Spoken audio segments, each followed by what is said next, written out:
I wasn't supposed to be at the Whitmore-Carlisle wedding. Hell, I didn't even know either of the happy couple. But when your roommate gets food poisoning and begs you to cover his catering shift at the last minute, you don't say no to double overtime pay. Especially when you're 3 months behind on rent in Savannah, Georgia. Just blend in with the staff. Marcus had wheezed from his deathbed of a couch. Keep your head down, serve the champagne, and try not to drop anything expensive. Before I continue with the rest of the story, kindly do me a little favor. Please hit the subscribe button, give this video a thumbs up, and don't forget to comment your favorite part of the story below. I love reading your thoughts and reactions. They truly keep me going. Now, allow me to take a moment to appreciate you. Yes, you. Thank you for making us a strong community. Each one of you is a pillar of strength, color, and courage. This journey wouldn't be possible without your love, your voice, and your presence. You are making the queer community proud, and I see every one of you. Your support is not just a number. It's a movement. It's light in the dark. It's love, loud and unashamed. So from the bottom of my heart, thank you for standing with me. Thank you for being you. Now back to the story. So there I was, Kieran Dubois, wearing a borrowed black vest that was too tight across my shoulders, carrying a tray of champagne flutes through the gardens of some sprawling antebellum mansion that probably cost more than I'd make in a lifetime.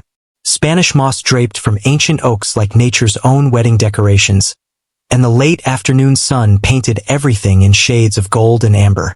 The ceremony was just beginning as I positioned myself near the back with the other servers. 200 guests in their finest attire faced an altar decorated with white roses and magnolias. The string quartet played something classical and beautiful that I couldn't name, and everyone rose as the bride began her processional. That's when I saw him. The groom stood at the altar in a perfectly tailored charcoal suit, and even from my position in the back, I could see he was stunning. Tall and lean with dark hair that caught the light, strong shoulders, and an aristocratic jawline that belonged in a magazine. But it wasn't his looks that stopped me cold. It was the expression on his face. He looked terrified. Not nervous groom terrified. Actually, genuinely terrified, like he was about to face a firing squad instead of marry the woman he supposedly loved. His hands were clenched at his sides, and I watched him swallow hard as his bride approached. The bride was beautiful, of course. Probably spent more on her dress than I made in 6 months. But as she walked down the aisle, I found myself watching the groom instead. Watching the way his Adam's apple bobbed with each nervous swallow. The way his eyes darted around like he was looking for an escape route. Dearly beloved, the officiant began. We are gathered here today. I should have been focusing on my job, on not spilling champagne on guests who could probably buy and sell me without blinking. Instead, I found myself studying the groom's face, trying to read the story written in the tension around his eyes. That's when it happened. Right in the middle of the officiant's opening remarks, the groom's gaze swept across the crowd and landed on me. Our eyes met across 200 people and several rows of chairs, and something electric passed between us. Recognition, maybe, though we'd never met. Understanding, perhaps, though, of what I couldn't say. He was supposed to be looking at his bride. Instead, he was looking at me, and the expression on his face shifted from terror to something else entirely. Surprise, curiosity, something that made my chest tight and my palms sweat. I should have looked away, should have remembered my place, my purpose, my complete lack of business being anywhere near this moment. Instead, I held his gaze and watched as the corner of his mouth turned up in the smallest of smiles. And God help me, I smiled back. The rest of the ceremony passed in a blur of stolen glances and racing heartbeats. Every time I tried to focus on my job, refilling glasses, clearing plates, staying invisible, my eyes would drift back to the altar. And every time, without fail, I'd find the groom looking back at me. It was insane, completely inappropriate. The man was getting married, for Christ's sake, and here I was, some random server with too much student debt and not enough sense, making eyes at him during his wedding vows. But I couldn't stop myself. Do you, Nathaniel Whitmore, take Charlotte to be your lawfully wedded wife? The officiant asked. Nathaniel. His name was Nathaniel. Fit him perfectly, refined, old money, everything I wasn't. Nathaniel's voice caught, and he cleared his throat. I do. But his eyes weren't on Charlotte when he said it. They were on me, and the intensity in his gaze made my knees weak. Two little words that were supposed to be for his bride, but somehow felt like they were meant for me. Charlotte beamed as she said her own vows, completely oblivious to the silent conversation happening between her groom and a server in the back. She was radiant in her happiness, and I felt a stab of guilt for whatever this was that was happening between Nathaniel and me. You may kiss the bride, the officiant announced. I watched Nathaniel lean down to kiss Charlotte, and something twisted in my stomach that I had no right to feel. Jealousy? Longing? Whatever it was inappropriate and ridiculous and completely beyond my control. The guests erupted in applause as the new Mr. and Mrs. Whitmore walked back down the aisle. Charlotte was glowing, her smile brilliant as she clung to her new husband's arm. Nathaniel smiled too, but it looked forced, like a mask he was wearing for the cameras. As they passed my section, Nathaniel turned his head slightly and caught my eye one more time. The look he gave me was intense, almost desperate, like he was trying to memorize my face. Then they were past, swept away by the crowd and the photographer and the chaos of wedding logistics. I stood there for a moment, tray in hand, wondering what the hell had just happened. Then Marcus's voice echoed in my head. Keep your head down, blend in, don't cause trouble. And I forced myself back into motion. The reception was held in the mansion's ballroom, all crystal chandeliers and polished marble floors. I spent the next few hours weaving through the crowd, serving drinks and hors d'oeuvres, trying to shake off whatever spell had been cast during the ceremony. But I couldn't stop thinking about Nathaniel, about the way he'd looked at me, the way those two words, I do, had felt like a promise meant for someone else entirely. Excuse me.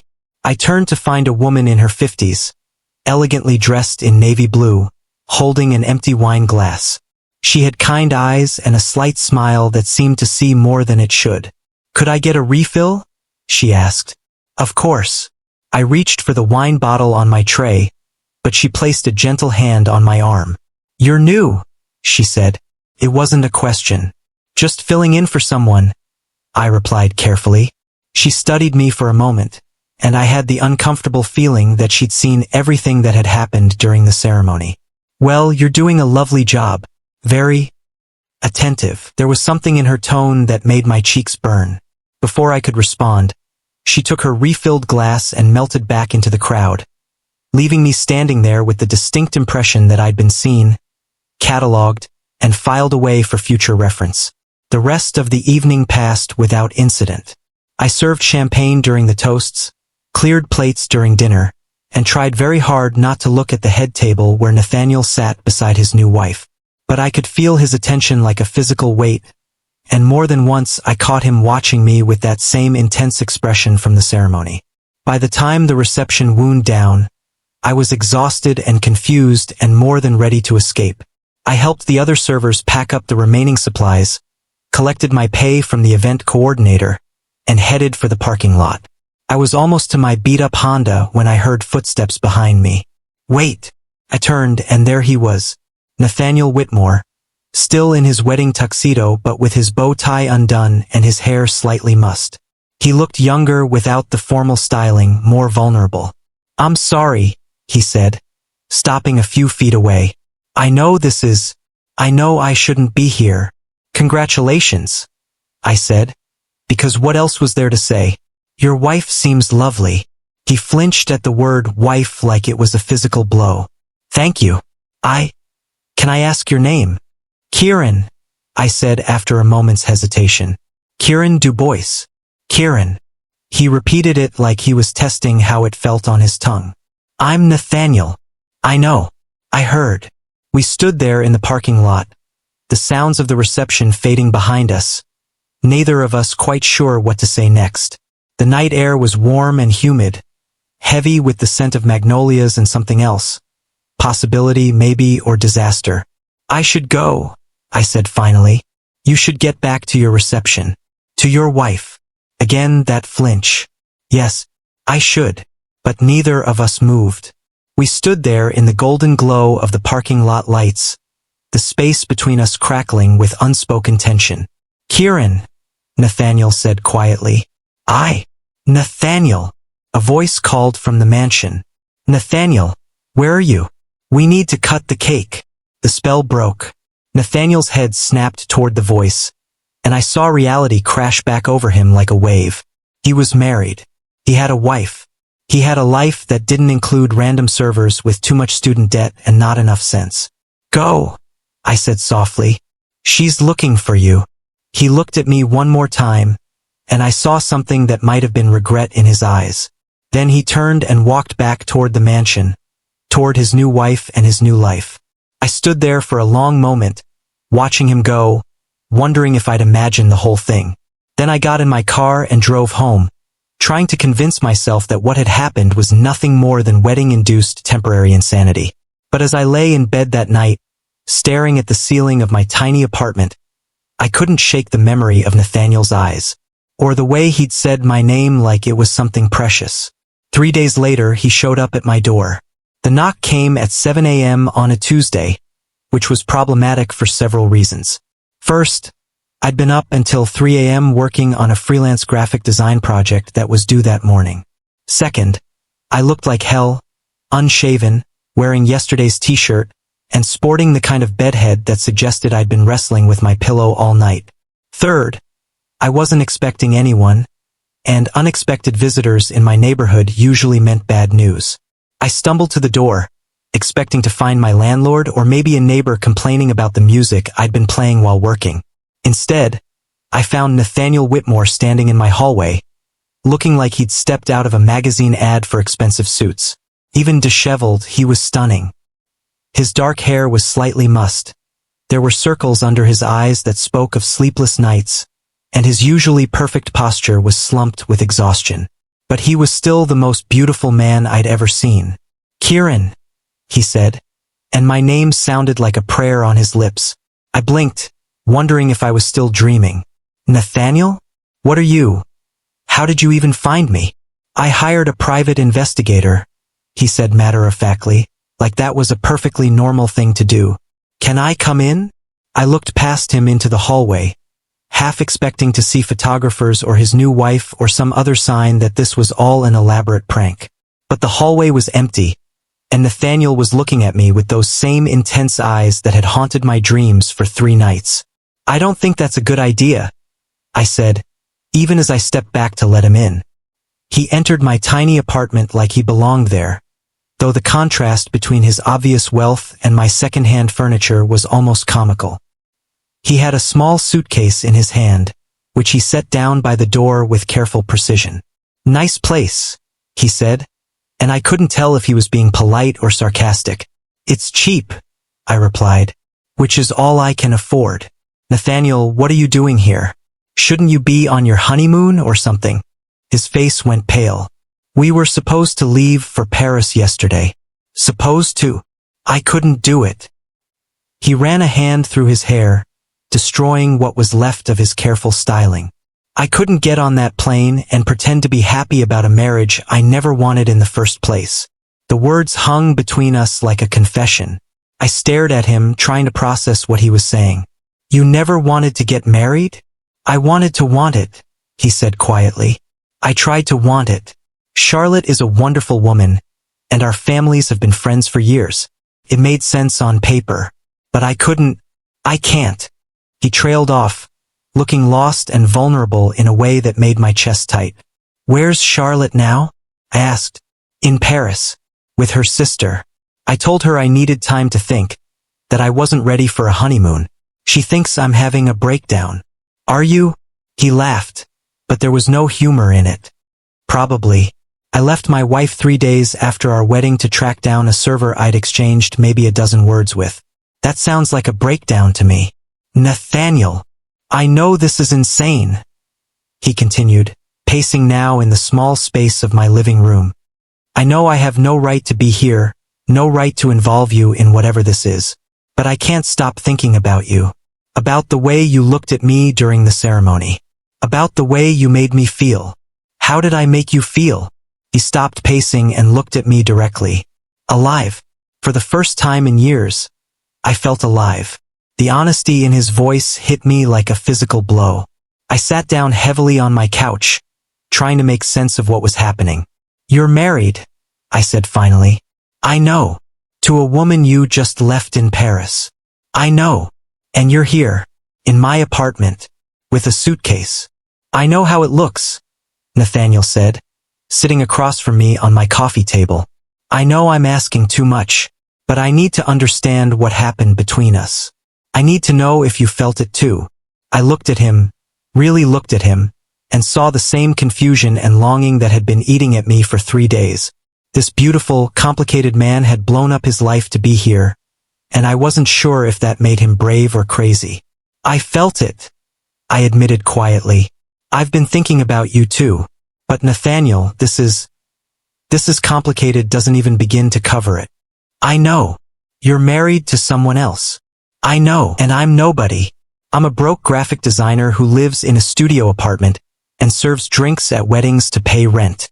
"You're not nobody," Nathaniel said fiercely. "You're the first person who's made me feel like myself in years. Maybe ever." The intensity in his voice made my heart race. I wanted to believe him, wanted to believe that what had happened between us was real and not just some elaborate fantasy. But the practical part of my brain, the part that had learned to be cautious about things that seemed too good to be true, was screaming warnings. "What do you want from me?" I asked. "I don't know," he said honestly. "I just know I couldn't stay away. I tried. I spent 3 days trying to convince myself that what happened was nothing, that I was just having pre-wedding nerves or cold feet or whatever. But I couldn't do it. I couldn't pretend you didn't exist." We sat in silence for a moment, the weight of his words settling between us. Outside, I could hear the sounds of the city waking up. Traffic, construction, the normal rhythm of life going on as if my world hadn't just been turned upside down. "I could make you coffee," I said finally, because I didn't know what else to offer. "I'd like that," Nathaniel said. And when he smiled, it was the first genuine smile I'd seen from him since the wedding. As I moved around my tiny kitchen, measuring coffee and trying to pretend my hands weren't shaking, I could feel Nathaniel watching me. Not in a creepy way, but with a kind of fascination that made me self-conscious about every movement. "Can I ask you something?" I said as the coffee brewed. "Anything. Why did you marry her? If you didn't want to?" Nathaniel was quiet for so long I thought he wasn't going to answer. When he finally spoke, his voice was soft and sad. "Because it was expected. Because I've spent my entire life doing what was expected. Because I thought maybe if I went through the motions, the feelings would follow. But they didn't. No, they didn't. And then I saw you, and I realized what I'd been missing, what I'd been settling for."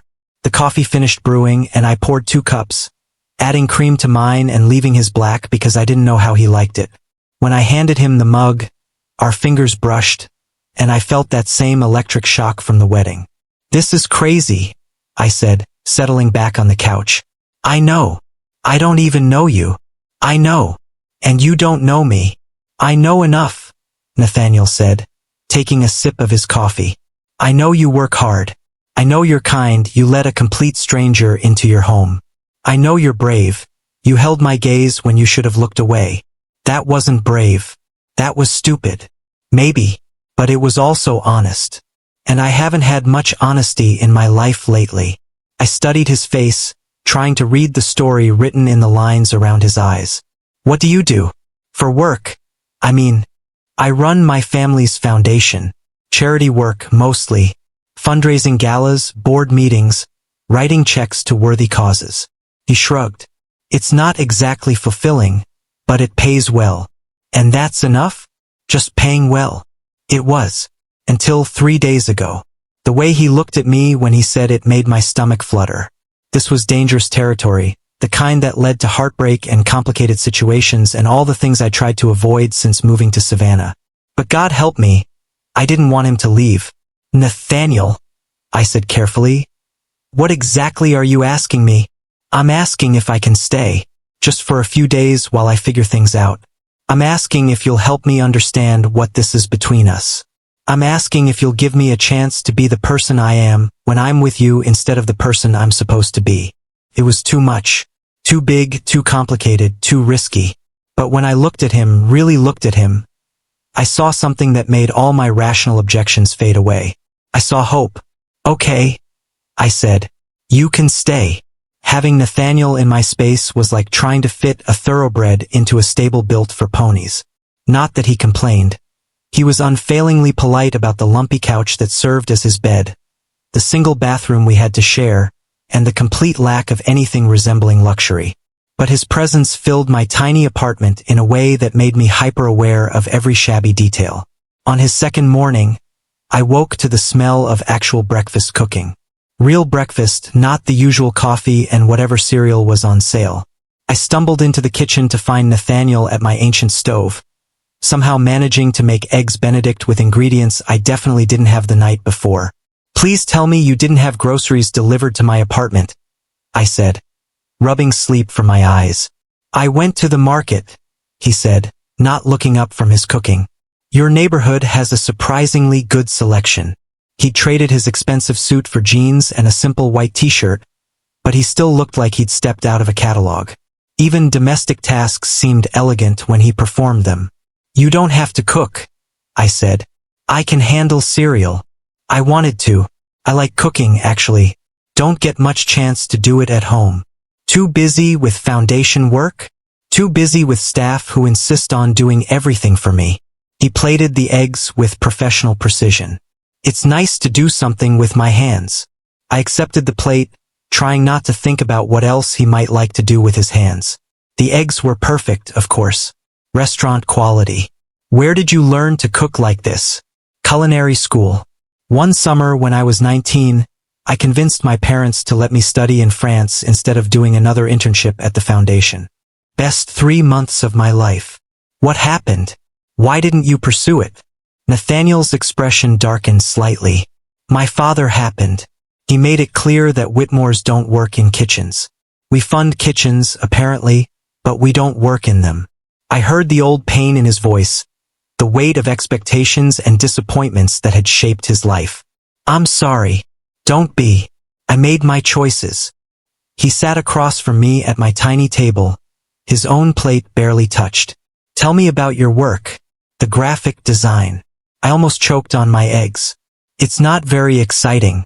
Mostly small businesses, some freelance projects. Nothing glamorous. Show me. What? Your work. I'd like to see it. I stared at him, trying to figure out if he was being polite or genuinely interested. It's really not. Kieran. The way he said my name made me stop arguing. I want to know you. All of you. That includes your work. So I showed him.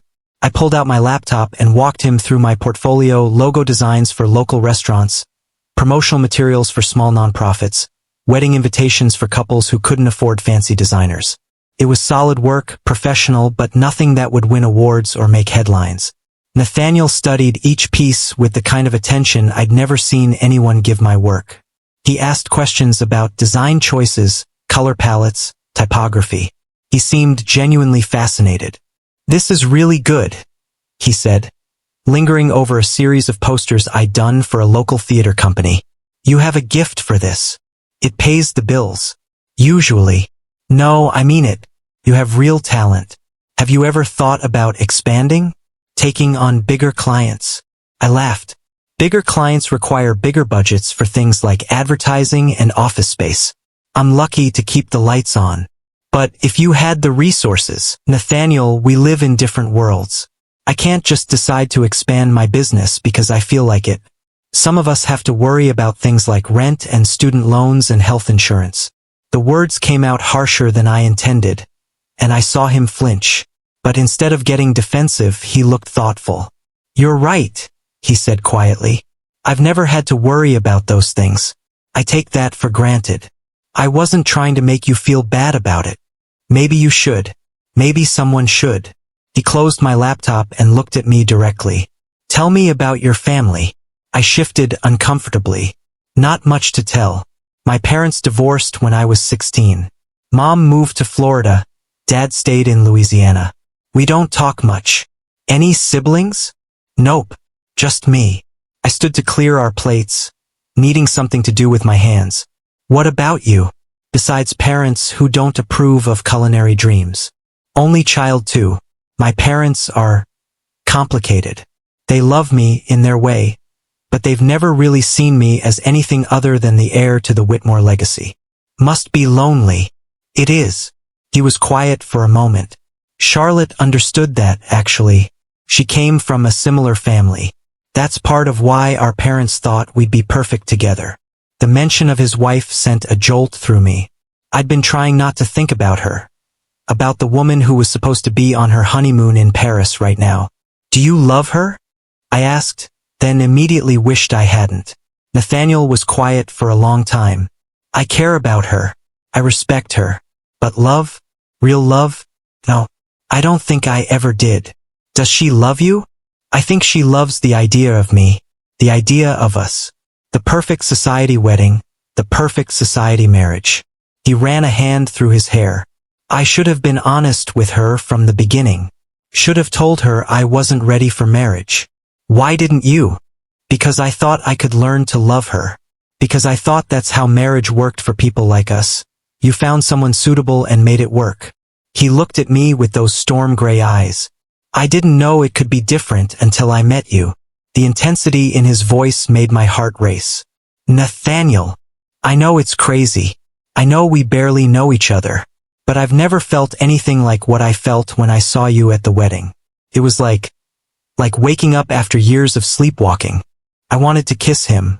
The thought came out of nowhere, sharp and sudden and completely inappropriate. He was married. He was confused. He was probably having some kind of breakdown and I was taking advantage of it.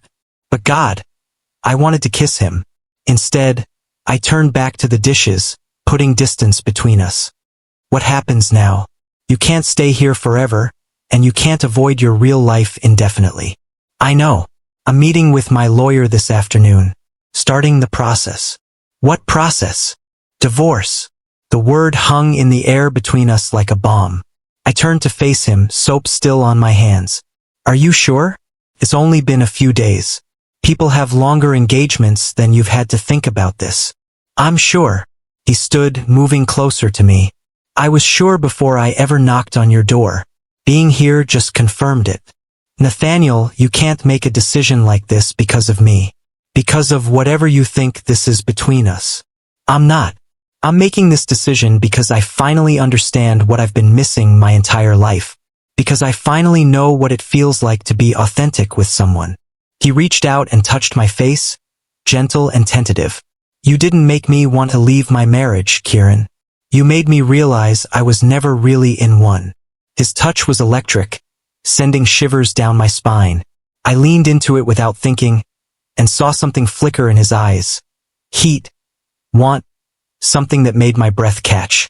I should shower, I said, stepping back before I did something we'd both regret. I have a client meeting this afternoon. Of course. He dropped his hand, but I could still feel the warmth of his touch. I'll probably be gone when you get back. The lawyer, and then I need to make some calls. Okay. I headed toward the bathroom, hyper-aware of his presence behind me. At the doorway, I turned back. Nathaniel. Yeah. Be careful. Make sure you're making this decision for the right reasons. He smiled, and it was soft and grateful and heartbreaking. I am. For the first time in my life, I finally am. I spent the entire client meeting distracted, only half listening as Mrs. Peterson explained her vision for her pottery studio's new branding. My mind kept drifting back to Nathaniel, to the way he'd touched my face, to the quiet certainty in his voice when he'd said he was getting divorced. By the time I got home, I'd worked myself into a state of mild panic. This was all happening too fast. People didn't just blow up their lives after a few days of knowing someone. People didn't leave their new spouses for virtual strangers. People didn't. But when I opened my apartment door, Nathaniel was sitting on my couch with his head in his hands, and I knew something was wrong. What happened? I asked, dropping my bag and crossing to him. He looked up, and I saw something broken in his expression. She knows. Charlotte. She's coming back from Paris. Her flight lands tonight. He stood, pacing to the window. Her sister called her, told her she'd heard rumors about me hiring a private investigator. Charlotte put two and two together. What did you tell her? The truth. That I needed time to figure out what I wanted. That I wasn't ready to be married. And what did she say? Nathaniel laughed, but it was bitter. She said I was having a midlife crisis at 32. She said she was willing to work through it, that marriage was about commitment and compromise. She said she loved me enough to fight for us. The pain in his voice was evident. That's good, isn't it? That she wants to work on the marriage. How can we work on something that was never real to begin with? He turned from the window to face me. I can't be the husband she deserves, Kieran. I can't love her the way she needs to be loved. Maybe love grows over time. Maybe what? Maybe I should go back to her and pretend? Maybe I should spend the rest of my life acting like I'm happy. I don't know. The words came out louder than I intended. I don't know what you should do, Nathaniel. This is your life, your marriage, your decision. But I can't be the reason you destroy everything. You're not the reason. You're just the catalyst that made me realize what I was missing. What if you're wrong? What if this is just some kind of quarter-life crisis and you're making a huge mistake? Nathaniel crossed to me, his movements deliberate and intense. Look at me and tell me you don't feel this too. I tried to look away, but he caught my chin gently, forcing me to meet his eyes. Tell me you don't feel this connection between us. Tell me you don't think about what it would be like if I kissed you right now. My breath caught. Nathaniel, tell me you don't want this as much as I do.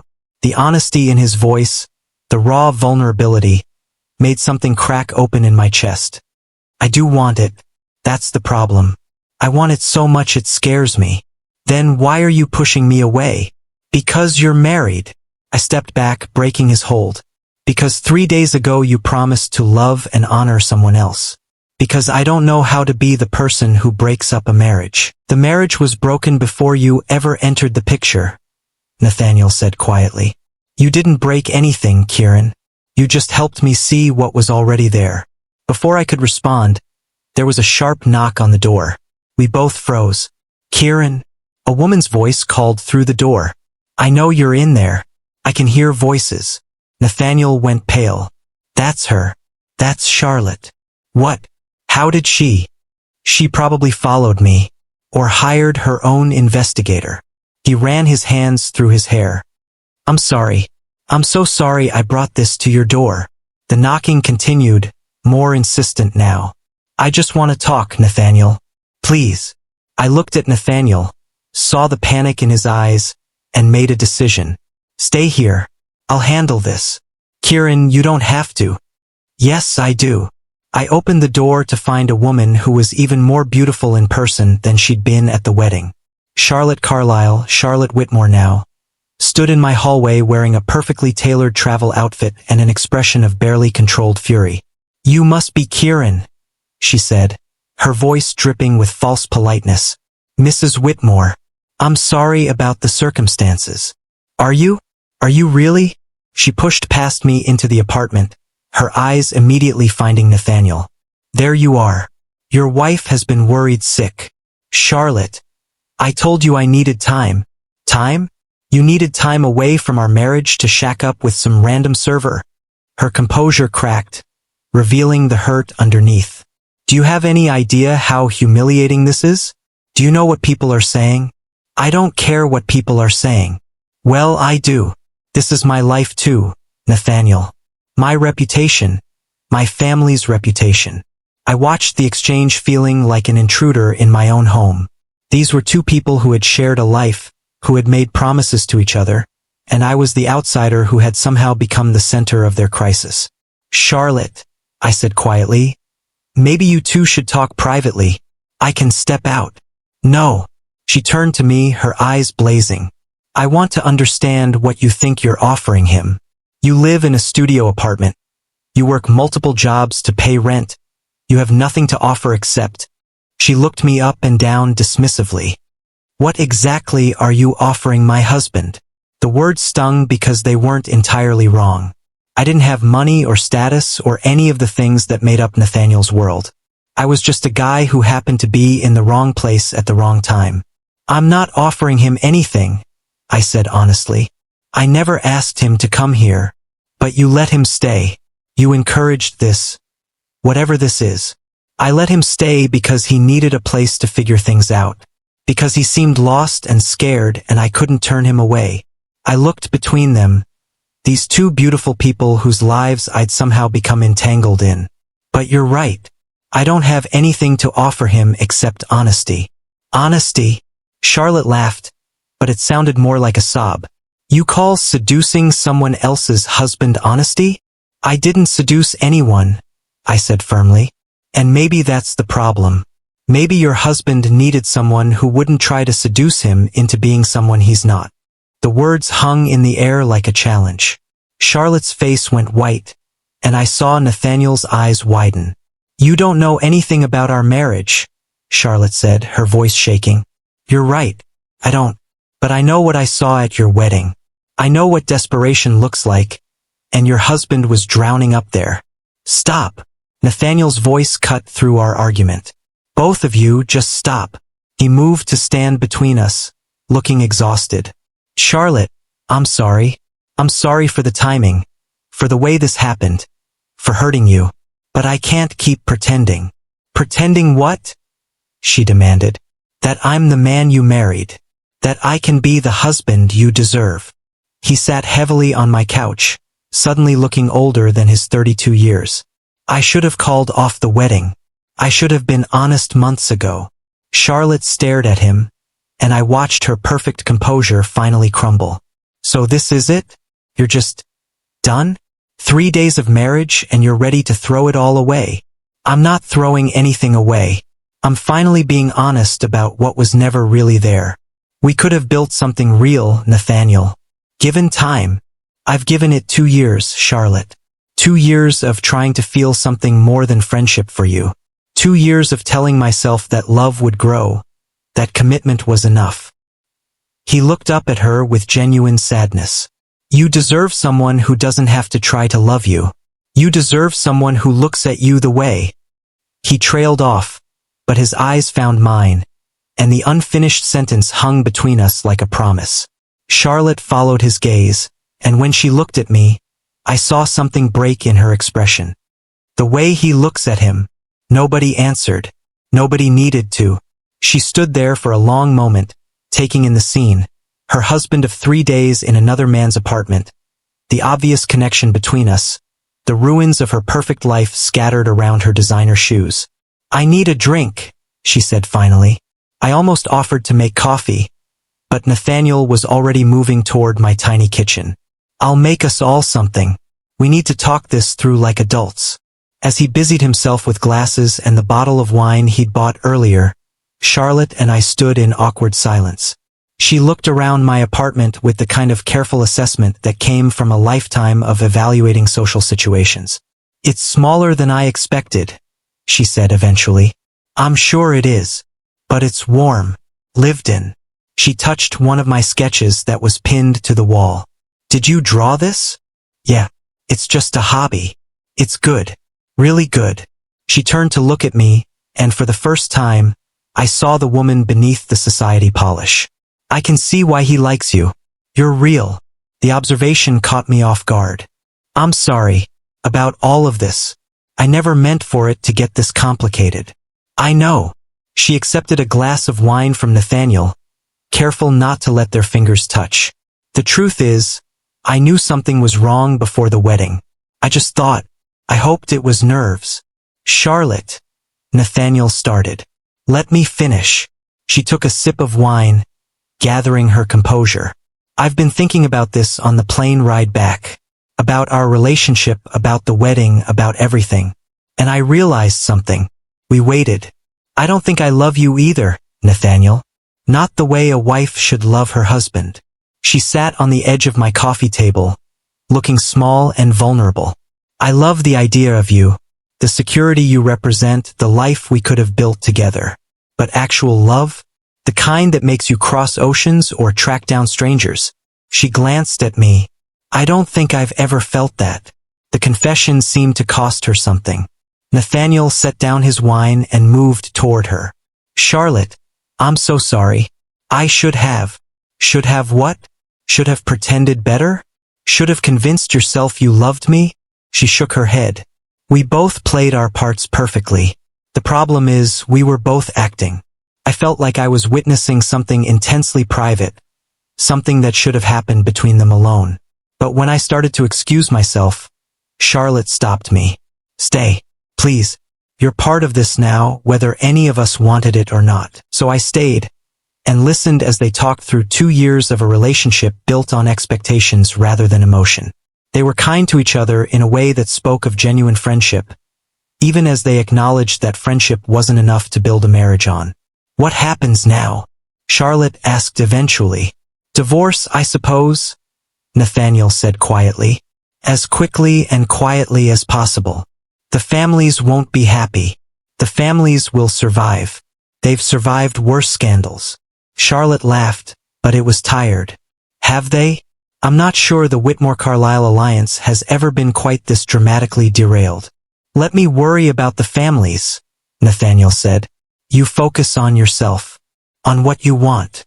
What I want is to not be the woman whose husband left her for a man 3 days after their wedding. She looked at me apologetically. No offense. None taken. It's a fair point. Actually, she continued, a spark of something returning to her eyes.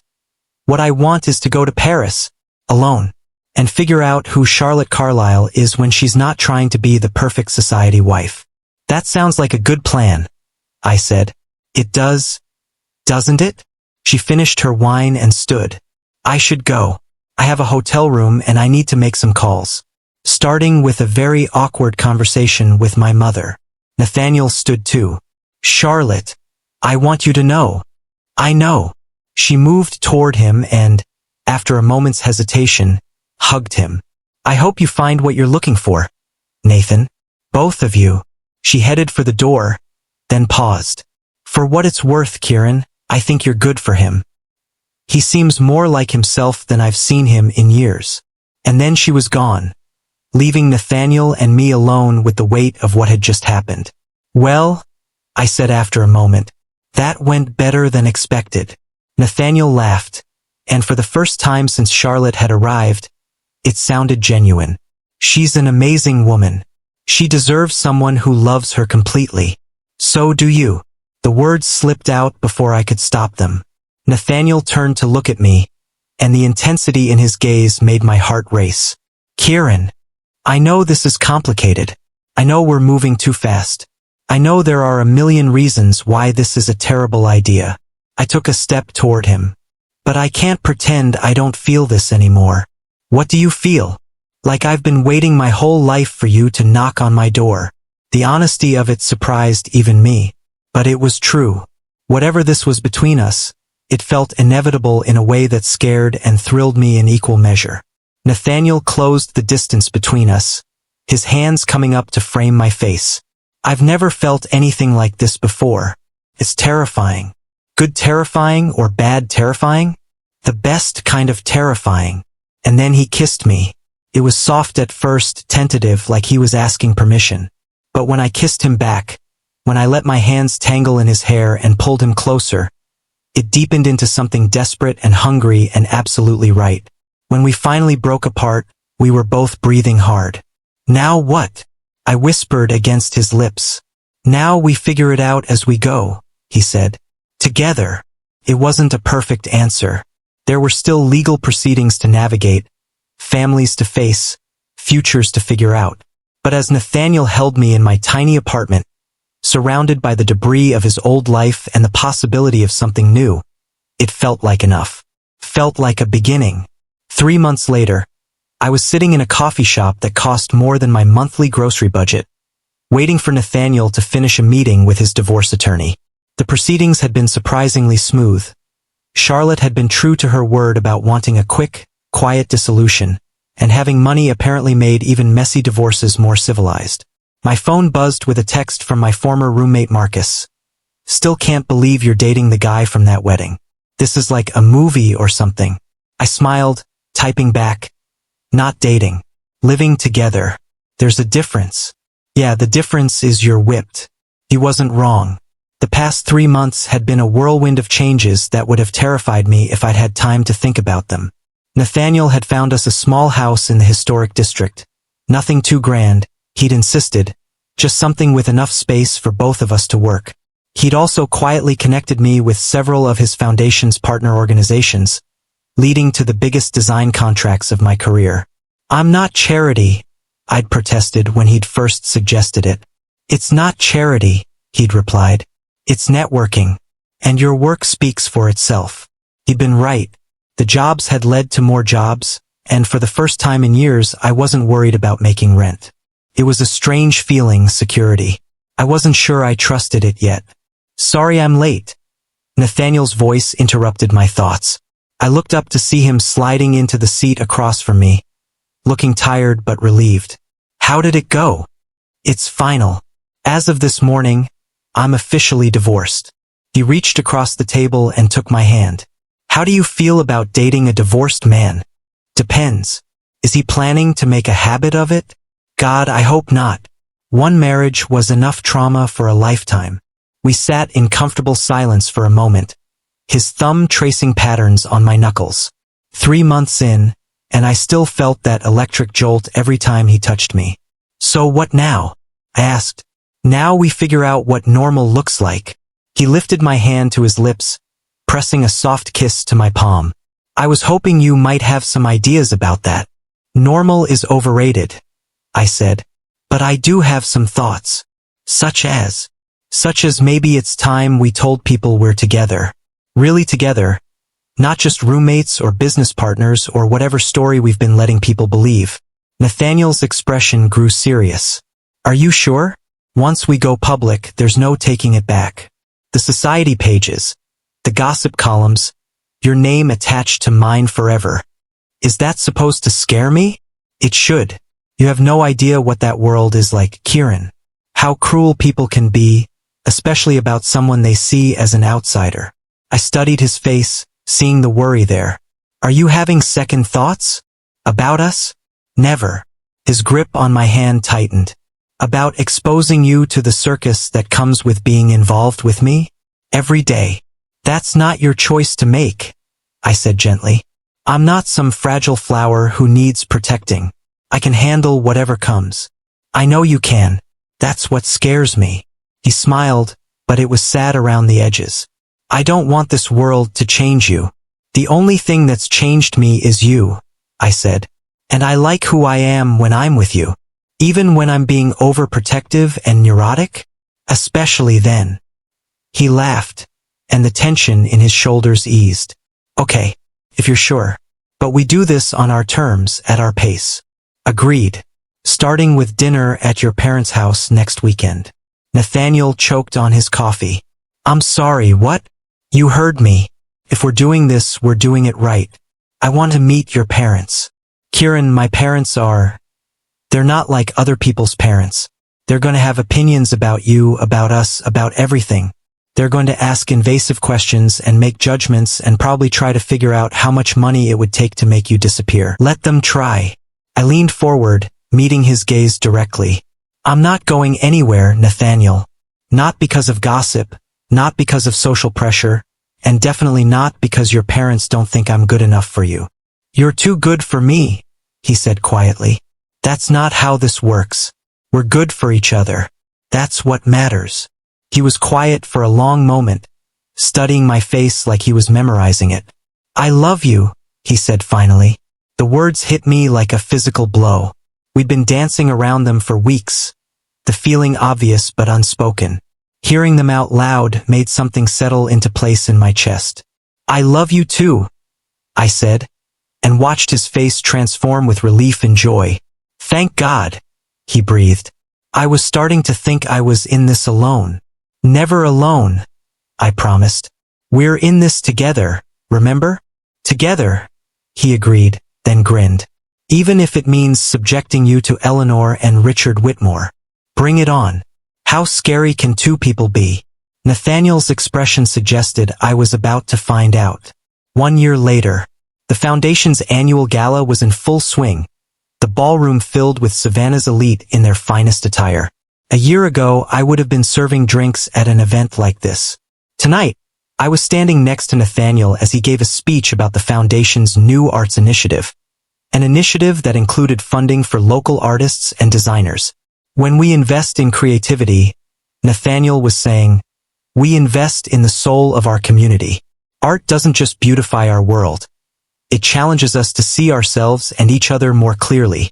I watched him command the room with an ease that still amazed me. He'd grown into his role as Foundation Director in ways I don't think even he had expected. Having something real to fight for, causes he actually cared about rather than obligations he fulfilled, had transformed him. He's different with you, a voice said beside me. I turned to find Charlotte, elegant in midnight blue, a champagne flute in her hand. Charlotte, I didn't know you were back in town. Just for tonight. I'm actually based in New York now. Gallery work, she smiled. Turns out I have an eye for art when I'm not trying to be the perfect society wife. That's wonderful. You look happy. I am. Really happy.